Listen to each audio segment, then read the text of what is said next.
So this lady goes by the name Palesa. She's from South Africa and she works in a South African company right there in South Africa. Every morning she would leave her house and head straight to the company where she would work from 9 to 5 before returning home. But then one day, Palesa met a man named Tumelo. Now you see, Tumelo happens to be a tall, handsome man who had good money, which is most ladies' spec. To make things better, he was a medical doctor who was working for one of the biggest hospitals. So after Tumelo met Palesa, they exchanged contact and from there they began talking. From there, they fell in love with each other and started a romantic relationship. The two of them would always go out for dinners, go to the movies and do so many things together. Tumelo and Palesa were so in love with each other, and a few years after dating, they decided to get married. They did their traditional marriage, it went successfully well, and then Palesa moved into Tumelo's house where they began living together as husband and wife. A few months later, they had a beautiful daughter, and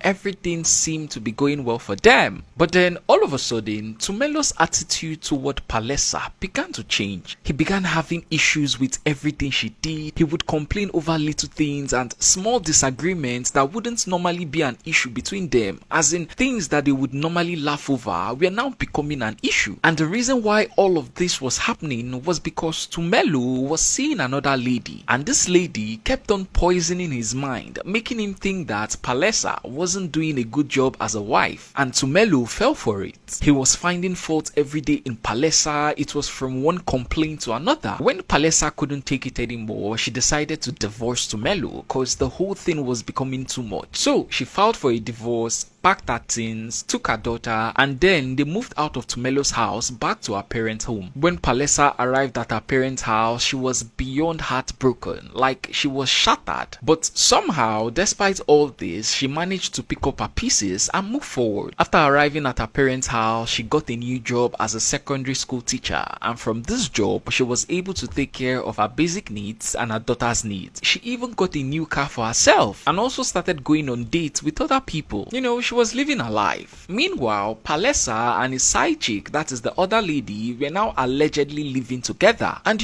everything was going well for both Palesa and Tumelo until it was time for their divorce to be finalized. Now you see, under South African law, whenever a couple divorce, their joint assets are divided equally between the two parties, regardless of whether they were acquired before or during the marriage. This simply means that if as a woman you have, let's say, 50,000 naira as your own assets, and your husband has 4 cars and 500 million naira as his own assets, and you both apply for divorce, you as the woman would receive half of your husband's 500 million naira, which is 250 million naira, and 2 of his cars, while your husband would receive 25,000 naira from your own 50,000 naira assets. So this was what was going to happen once the divorce between Palesa and Tumelo was finalized. But you see, Tumelo didn't want to share his assets with Palesa.